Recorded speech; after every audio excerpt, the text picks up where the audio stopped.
Guys, so katatapos ko lang mamalengke. Ito guys, yung halagang 1,000. May tsura ko. So guys, papakita ko sa inyo kung ano na yung mabibili natin. So, 1,000 pesos. And so guys, ito ko yung resibo ha. So, tara, i-unbox na natin yung pinamili natin.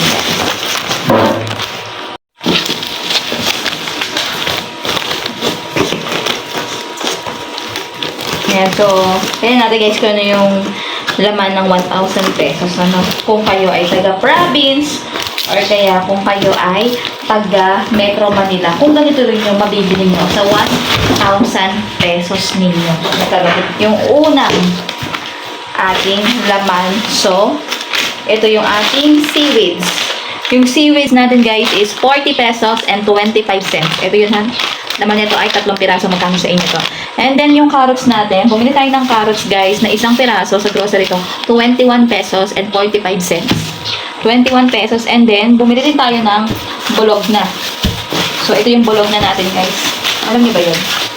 Ito, kasi dito, guys, yung grocery store dito, sila yung mismong naggagawa nito. At ako sa grocery store, ayan yung grocery stores nila. Itong grocery stores na to, guys, ay, itong bulog na to ay 60 pesos. Grabe, 60 pesos ka na pala ngayon. So, 60 pesos, breakfast. So, next natin, guys, yung ating fresh cup, magnolia chicken neck. So, panggisa ko to. Yung chicken neck natin, guys, is, ang kanyang kilo is 123 pesos ang per kilo. So, bumili lang ako ng panggisa ng 38 pesos. Ayan, 38 pesos, guys. Pagkatapos, bumili din tayo ng kimchi. Ito, guys. Meron din silang kimchi dito. Ayan. Ito yung kimchi natin na maliit. Ito, ang kimchi natin, guys, is 45 pesos. So, nilalagay ko ito sa side ng ulam ko. Tapos, ito yung pinakagulay ko. Ang sarap nito, guys. Yan, sarap niyan. And then, mga mare, meron tayong longganisa skinless. Ito, paborito ito ng anak ko. So, sila yung gumagawa nito, guys. Itong ating longganisa ay 48 pesos lang. Ayan, pang breakfast din yan. 48. Hindi ko sila araw-araw ganito, guys. Hindi ako araw-araw pinapaulam yung mga ganito. So, bali ito. Yan, 2 weeks na yan sa amin. And then, mga mare, meron tayong sinigang cut. Bumili rin ako ng sinigang cut, pang sigang. 5 pirasong buto-buto. 5 pirasong buto-buto. Ito ay 101 pesos. So, 101 pesos. Ang kanyang per kilo is 310 pesos ang per kilo niyan, guys. So, 4 na piraso lang. Lalagyan ko lang ng gulay, repolyo, tsaka ng, ayun. So, okay na yun sa amin. Tapos, guys, bumili rin ako ng ham. Yung ham namin is, ito ay 50 pesos. So, ginagawa ko nitong palaman. So, sila rin ang gumawa. So masarap itong mga mare. Sa kanila rin kami bumibili. And then, mga Mars, bumili rin ako ng Hungarian. So, hindi na ako nabili ng pulang hotdog. So, ang binibili ko na, guys, is yung walang color. So, itong Hungarian nila, 5 piraso na ganyan, katataba. Ito, sila rin ang gumawa nito, guys. Ito ay for only, ito ay 129 pesos, 0.28. So, 130 pesos 5 piraso na to, guys. So, 4 lang kami, tag-iisa kami, may sobra pang isa. So, ito, tinatabi ko yung isa. Ganun. Pag may natitira, guys, yun, tinatabi-tabi ko yun. So, magkano na yun? Kwentahin nyo na yun, mga mare ko. And then, mga mare, bumili rin ako ng Beer Brand Sterilize. So, ito, hindi nawawala to sa aming pag-grocery. Itong gatas ng aking anak, 2 piraso. Tag-isa sila, guys. Ayan. Tag-isa sila. So, ito ang ating Nestle na gatas ay, ito ay, nasan ba to? Ito ay 100, nasa na? Beer Brand Sterilize, 213, 106 ang isa, guys. So, 106, 213 pesos. 106 point something. So, meron na tayong sterilized gatas. Ayan. And then, mga mare, bumili rin ako ng orange. So, ang orange is 31 pesos. Medyo nagmahal ngayon yung orange nila. Bumili ako ng 5 pirasong orange. Ayan. 5 pirasong orange. Hindi pwedeng mawala sa akin yung orange, guys. So, muna, guys, bumili din ako ng Coco Crunch.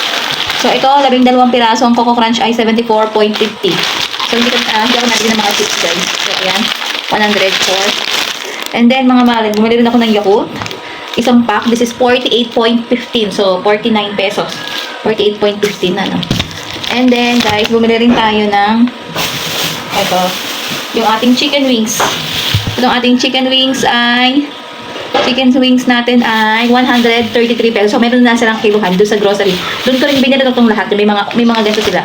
Sila rin ang gumagawa niyan, guys. So, mura doon, guys. 133 pesos. Ito, ang kilo nito is, ang per kilo niya is 231. So, naka 576 weight ako. So, halos kalahati. So, ito yung wings na may kasamang laman yung dulo. Yun. So, ayan, guys. At saka isang kape puro. Ang aming kape puro is 53.25 pesos. So, ayan. Hindi mo na siya 1,000 guys. 1,215 yan. Yan lang yung 1,215. Tapos guys, nakakita ko ng mangga sa labas. Ayan, bumili ako ng 1 kilo. 150 pesos. So, ito ang naman nito guys ay 5 piraso na. So, ayan. 1, 2, bango. 3, 4, bango. 5. So, ayan yung ating pinamili, no? So, 1,000. Di ba ni 1,215 plus 150 is 1,375 pesos. So, ito papakita ko sa inyo. Guys, yung 1,375 pesos natin. So, ito halos pang breakfast lang. At saka, meron tayo ditong pang lunch. Ayan. Pan lunch din to. Tapos ito pang sopa since may macaroni ako dito. So, ito guys, tatagal to ng hanggang 1 linggo yan guys. Kasi hindi naman araw-araw ganito yung mga frozen yung pinauunam ko sa kanila. Wala pa akong itlog dito. So, ayan, tatagal yan ng mga 1 linggo guys. Pero lang yung breakfast, yan, 2 linggo yan sa amin. And, ayan guys, so yan na yung 1,375 natin guys. Yan yung mabibili mo. Mura na dun sa grocery store na yun mga mari ha. Kasi marami talagang nag-grocery doon. So, ayan lang guys. So, kayo, ano nabili nyo sa 1,375 dyan? Mag-comment lang kayo dyan sa baba guys. Ayan, ayan na. So, huwag kayong mawawala ng prutas mga mari. Yun na guys, bye!